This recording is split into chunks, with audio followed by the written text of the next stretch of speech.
እንደምን አላችሁ? እኔ አለው እግዚአብሔር ይመስገን ደህና ነኝ። ዛሬም በጠቃሚና በአዲስ ፕሮግራም በድጋሜ ተገናኝተናል። በዛሬው የጤና ፕሮግራማችን ላይ የምንመለከተው የጎመን አስደናቂ የጤና ጥቅሞችን፣ የአመጋገብ ይዘቱንና እንዴት መመገብ እንዳለባችሁ ስለ ጎመን ድንቅና የሚያስገርም ጥቅሞች በዚህ ቪዲዮ ላይ በደንብ እነግራችኋለሁኝ ማለት ነው። ይህ የጤና ትምህርት ታዲያ ለበርካታ ሰዎች እንዲደርስ ሁላችሁም በቅንነት ላይክና ሼር በማድረግ ሌሎችንም አስተምሩ አሳውቁላለሁኝ። ከዚህ ቪዲዮ ጋር በተያያዘ ጥያቄ ካላችሁ ደግሞ ጥያቄያችሁን በኮመንት ላይ አስፍሩልኝ። በቀጥታ ወደ ጤና ትምህርታችን የማልፍ ይሆናል። ጎመን ቅጠላማ የሆነ አትክልት ነው። ከጥቅል ጎመን፣ ከብሮኮሊ እናም ከኬል ጋር ከተመሳሳይ ቤተሰብ የሚመደብ ሲሆን በትላልቅናም በጥቁር አረንጓዴ ቅጠሎቹ የሚታወቅ ነው። በብዙ የዓለም ክፍሎች በተለይም በደቡባዊ አሜሪካ እናም በምስራቅ አፍሪካ፣ በኬንያ እናም በታንዛኒያ ውስጥ የተለመደ ምግብ ነው። በኢትዮጵያም በተለያዩ የምግብ አሰራሮች ውስጥ በስፋት ጥቅም ላይም ይውላል። ሰፋፊ እናም ጥቁር አረንጓዴ ቀለም ያላቸው ቅጠሎችም አሉት። ጥሬው ትንሽ መራራ ጣዕም አለው፣ ነገር ግን ሲበስል ጣዕሙ የለዘበ እናም የተሻለ መዓዛ እናም ጣዕምም ይኖረዋል። ብዙውን ጊዜ የሚበላው ቅጠሉ ነው። ግንዱ ደግሞ ተቆርጦ በተለያዩ አመጋገቦች ውስጥም ሊካተት ይችላል። በምስራቅ አፍሪካ እናም ኢትዮጵያ ውስጥ እንደሚደረገው ሁሉ ተቆርጦ በሽንኩርት በዘይትናም በቅመማ ቅመም ተቀቅሎ ወይም ተጠብሶም ሊቀርብ ይችላል ማለት ነው። ጎመን በንጥረ ነገሮች የበለጸገ በመሆኑ ጤናማ አመጋገብ ውስጥ ትልቅ ቦታ አለው። በቫይታሚን ኬ፣ በቫይታሚን ኤ፣ በቫይታሚን ሲም የበለጸገ ነው። በማዕድናት እንደ ካልሲየም ለአጥንት ጥንካሬ፣ በማንጋኔዝ እና ብረትም በውስጡ ይገኛሉ። ጥሩ የሆነ የፋይበር ምንጭም ነው። የምግብ መፈጨትንም ያሻሽላል፣ የሆድ ድርቀትንም ይከላከላል፣ እንዲሁም የደም ስኳር መጠንንም ለመቆጣጠር ይረዳል። በአንቲኦክሲዳንቶችም የበለጸገ ነው። በውስጡ ያሉት ውህዶች ካንሰርን እናም የልብ በሽታዎችን ጨምሮ ስር የሰደዱ በሽታዎችንም ለመከላከል ይረዳሉ ማለት ነው። ታዲያ ጎመንን በአመጋገባችሁ ውስጥ ብታካትቱ የምታገኙትን የጎመን 12 እጅግ በጣም ጠቃሚ የጤና ጥቅሞችን ልንገራችሁ። አንደኛ፣ ኃይለኛ አንቲ ኢንፍላማቶሪ ብግነትን የሚከላከል ምግብ ነው። ጎመን ስር የሰደደ ብግነትን ወይም ደግሞ ኢንፍላሜሽንን የሚቀንሱ ካምፒፌሮል እናም ኪውሪሲቲን እና ቫይታሚን ኬን ይዟል። ይህም የአርትራይተስ የአስም እናም የአንጀት ብግነት በሽታዎች ተጋላጭነትን ይቀንሳል። ሁለተኛ፣ ለአጥንት ጥንካሬ እጅግ በጣም ጥሩ ነው። ጎመን ከፍተኛ የካልሲየም እና የቫይታሚን ኬ ይዘት ካላቸው እጽዋቶች ውስጥ አንዱ ነው። የአጥንትን ጥግግት ይጨምራል፣ ስብራት የመከሰት እድልንም ይቀንሳል፣ እንዲሁም የካርቲሌጅ የአጥንት መገጣጠሚያ ጤናንም ይደግፋል። ሶስተኛ፣ ጉበታችንንም ያጸዳል፣ እንዲሁም ከጉዳት ይከላከላል። በክሎሮፊል እናም በሰልፈር ውህዶች በግሉኮሲኖሌትስ የተሞላ ነው። እነዚህም ጉበት መርዛማ ንጥረ ነገሮችን ለማስወገድ በሚያደርገው ሂደት ይረዳሉ። በዚህም ሰውነት መርዛማ ንጥረ ነገሮችን በብቃት እንዲያስወግድም ያግዛሉ። አራተኛ፣ ከፍተኛ የደም ግፊትንም ለመቀነስ ይረዳል። ከፍተኛ ፖታሲየም እና ማግኔዥየም የደም ስሮችን ያዝናናሉ፣ እንዲሁም ሶዲየምን ሚዛናዊ ያደርጋሉ። ይህም የደም ዝውውርን ያሻሽላል እናም የደም ግፊት መጨመርንም ተጋላጭነትንም ይቀንሳል። አምስተኛ፣ ለአይን እይታ ምርጡ አትክልት ነው። ጎመን በሊውቲን እናም በዚያካንቲን እንዲሁም በቫይታሚን ኤም የበለጸገ ነው። እነዚህም ሬቲናን ከጉዳት ይከላከላሉ፣ ማኪውላር ዲጀነሬሽን የሌሊት እውርነት እናም በእድሜ ምክንያት የሚመጣን የአይን እይታ መዳከምን ይከላከላሉ። ስድስተኛ፣ የደም ስኳር መጠንን ይቆጣጠራል። ጎመን ከፍተኛ የፋይበር ይዘቱ የስኳር መምጠጥን ያዘገያል። ዝቅተኛ ግላይሲሚክ ኢንዴክስም አለው። አንቲኦክሲዳንቶች ይዘቱ የኢንሱሊን ሴንሲቲቪቲን ያሻሽላሉ።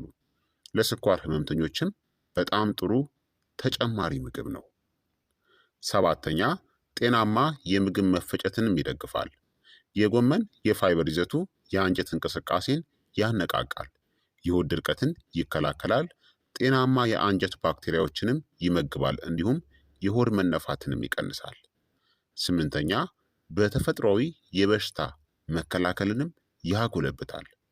ቫይታሚን ሲ እናም የአንቲ ኦክሲዳንት ይዘቶቹ የሰውነትን በሽታ የመከላከያ ምላሽን ያጠናክራሉ፣ የነጭ የደም ሴሎችን እንቅስቃሴ ይጨምራሉ፣ እንዲሁም ማይክሮቦችንም ይዋጋሉ።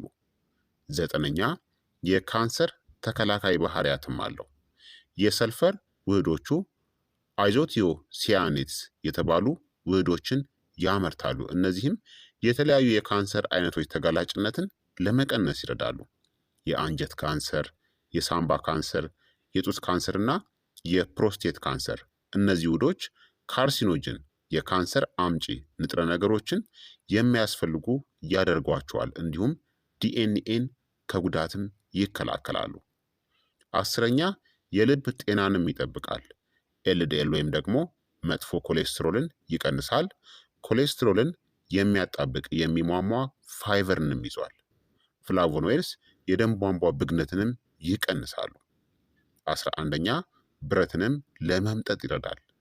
ጎመን የብረትና የቫይታሚን ሲ ውህደትን ይዟል። ይህም ብረት በሰውነት ውስጥ መምጠጥን ያጎለብታል፣ እንዲሁም የደም ማነስንም ለመከላከል ይረዳል። 12ኛ ጤናማ ክብደት መቀነስንም ይደግፋል። ጎመን በጣም ዝቅተኛ ካሎሪ እናም ከፍተኛ ንጥረ ነገርና ፋይበር ስላለው ሆድ እንዲጠግብ ያደርጋል። ለምግብ ያለን ከፍተኛ ፍላጎትም ይቀንሳል። እንዲሁም የስብ ማቃጠል ወይም ደግሞ የሜታቦሊዝም ሂደትንም ይረዳል ወይም ያፋጥናል። ስለዚህ ጎመን እጅግ በጣም በርካታ የሆነ የጤና ጥቅሞችን ይሰጠናል ማለት ነው። ታዲያ 100 ግራም የበሰለ ጎመን ካሎሪ 33፣ ፋይበር 4 ግራም፣ ፕሮቲን 3 ግራም፣ ካልሲየም 232 ሚሊ ግራም፣ ብረት ወይም ደግሞ አይረን 0.5 ሚሊ ግራም፣ ማግኒዥየም 32 ሚሊ ግራም፣ ፖታሲየም 213 ሚሊ ግራም፣ ቫይታሚን ሲ 35 ሚሊ ግራም፣ ቫይታሚን ኤ 436 ማይክሮግራም፣ ቫይታሚን ኬ 437 ማይክሮግራም እና ፎሌት 129 ማይክሮግራም እንዲሁም ቫይታሚን ቢ6 ደግሞ 0.2 ሚሊግራምን ይይዛል ማለት ነው። ታዲያ ጎመንን በጤናማ መንገድ እንዴት መመገብ እንዳለብን ደግሞ ልንገራችሁ። አንደኛ በቀላሉ በእንፋሎት ማብሰል ነው። ይህ በጣም ምርጡ መንገድ ነው። በእንፋሎት ማብሰል የተለያዩ ንጥረ ነገሮችን ይጠብቃል። ቫይታሚን ሲ፣ ክሎሮፊል እና አንቲ ኦክሲዳንቶቹን ይጠብቃል። ከ5 እስከ 7 ደቂቃዎች ብቻ ማብሰል ንጥረ ነገሮችን የመምጠጥ ሂደትን ለማሳደግ ከበሰለ በኋላ የሎሚ ጭማቂ ወይም ደግሞ አፕል ሳይደር ቪኔጋር መጨመር በጣም ምርጥ ነው። ሁለተኛ በለስላሳ ጭማቂ ወይም ደግሞ በስሙዚ ውስጥ መጨመር ነው። ከስፒናች፣ ከአናናስ፣ ከሎሚ፣ ከዝንጅብል ጋር አንድ ላይ በመፍጨት መጠጣትም ይቻላል። ለጉበት ማጽዳትም በጣም ጥሩ የሆነ መጠጥን ይሰጣችኋል። ሶስተኛ በቀላሉ መጥበስ ነው።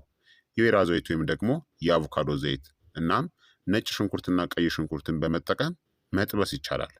ቫይታሚን ኬ እናም አንቲ ኦክሲዳንቶቹ ሳይበላሹ ታዲያ እንዲቆዩ ብዙ ማብሰልን አስወግዱ። አራተኛ ለሾርባ መጨመርም ትችላላችሁ። ንጥረ ነገሮችን ለመጠበቅ በመጨረሻዎቹ 10 ደቂቃዎች ውስጥ በሾርባ ውስጥ መጨመርና መመገብም ይቻላል ማለት ነው። ታዲያ ጎመንን መገደብ ያለባቸው ምን አይነት ሰዎች እንደሆኑ ልንገራችሁ። በልኩ መጠቀም ያለባቸው ማለት ነው፣ ሳያበዙ። የኩላሊት ጠጠር ያለባቸው ሰዎች፣ ጠጠር እንዲፈጠር የሚያባብሱ ኦክሳሌትን ስለያዘ፣ ደም ማቅጠኛን የሚወስዱ እንደ ዋርፋሪንን የሚወስዱ፣ ከፍተኛ ቫይታሚን ኬ ይዘት ስላለው የመድኃኒቱን ሚዛን ይረብሻል። ስለዚህ በልኩ ብቻ መመገብ ይኖርባቸዋል። ሃይፖታይሮዲዝም ካለባችሁ፣ ጎይትሮጅንን ይዟል። ጥሬ ከመብላት ይልቅ የበሰለ መመገብ ይመከራል። የጎይትሮጅን ይዘቱ ወይም ደግሞ ውህዱ ስለሚቀንስ። ስር የሰደደ የኩላሊት በሽታ ካለ፣ ከፍተኛ ፖታሲየም እና ፎስፈረስን ይዟል ጎመን። አብዝታችሁ ከመመገባችሁ በፊት ሐኪም ማማከር ያስፈልጋል ማለት ነው። ታዲያ ጎመንን ስትመገቡ ሎሚ ወይም ደግሞ አፕል ሳይደር ቪኒጋርን መጨመር የብረትና የካልሲየም መምጠጥን ያጎለብታል። በቀላሉ ማብሰል ለረጅም ጊዜ መቀቀልን ማስወገድ በጣም በርካታ ጠቃሚ የምንላቸው ውህዶቹን ስለሚቀንስ ማለት ነው። ከልክ በላይ ካበሰላችሁት ጤናማ ቅባቶች እንደ የወይራ ዘይትና ከአቮካዶ ዘይት ጋር አዋህዶ መመገብ ቫይታሚኖችን እንደ ቫይታሚን ኤ፣ ቫይታሚን ኬ እናም ቫይታሚን ኢ በትክክል እንዲመጠጡ ይረዳል ማለት ነው። በአጠቃላይ ጎመን ጉበትን ለማጽዳት፣ በሽታን ለመከላከል፣ የምግብ መፈጨትን ለማሻሻል፣ ለአጥንት ጥንካሬና ጤናን ለማጎልበት፣ ለልባችን ጤና ብግነት ወይም ደግሞ ኢንፍላሜሽንን ለመዋጋትና ለደም ስኳር ቁጥጥር ምርጥ የሆነ ሱፐር አትክልት ነው። ከፍተኛውን የጤና ጥቅም ለማግኘት በቀላሉ ተበስሎ በእንፋሎት ተዘጋጅቶ መመገብ የተሻለ እናም ተመራጩ የአመጋገብ ዘዴ ነው ማለት ነው። ስለዚህ ከዛሬ በኋላ ጎመንን በአመጋገባችሁ ውስጥ እንግዲህ ካካትታችሁ እነዚህን ድንቅ ጥቅሞችን የምታገኙ ይሆናል ማለት ነው። ስለዚህ ክቡራትና ክቡራን ተመልካቾቼ የዛሬው የጤና ትምህርት እንግዲህ ይህንን ይመስል ነበረ። እንደተማራችሁበት ተስፋ አደርጋለሁኝ። ሀሳብ አስተያየታችሁም ደግሞ አይለኝ እላለሁኝ። ከዚህ ቪዲዮ ጋር በተያያዘ ጥያቄ ካላችሁ ጥያቄያችሁን በኮመንት ላይ አስፍሩልኝ። በቀጣይ የጤና ትምህርት እስከምንገናኝ እኔንም እናንተንም ቸር ያቆየን። መልካም ጊዜ፣ መልካም ቆይታ። ቻው ቻው።